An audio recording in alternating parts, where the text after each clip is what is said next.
Well, welcome to Vintage Farmhouse Antiques, and we've got this absolutely beautiful James Sadler period floral teapot to show you this morning.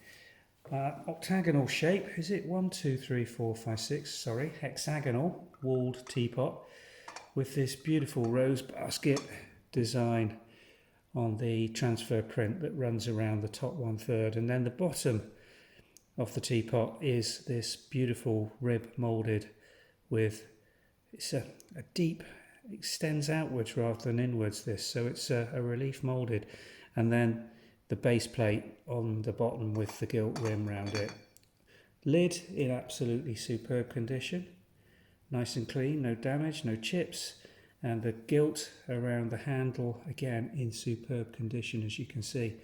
But it's the pretty floral transfer design that really makes this teapot stand out.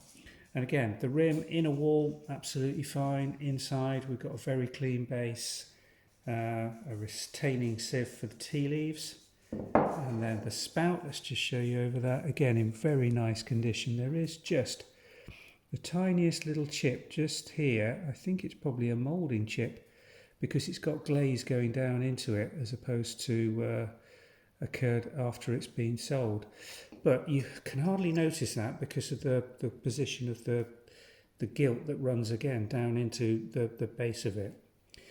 There's your James Sadler China mark, classic banner mark made in England with the crown. Base plate got a lovely sort of patina of its age, a little bit of wear on there as you'd expect for a teapot of this age.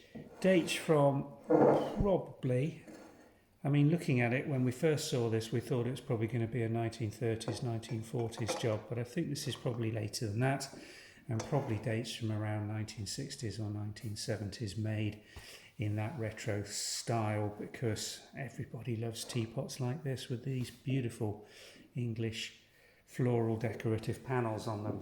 So a very nice example of a period James Sadler teapot, 2-pint. All the measurements will be on the website listing, so if you are looking at this thinking that's a really pretty teapot, I'd like some more information, follow the description link below, and that'll take you through to the Vintage and Antiques website where this teapot's going on sale this afternoon. Thanks for watching.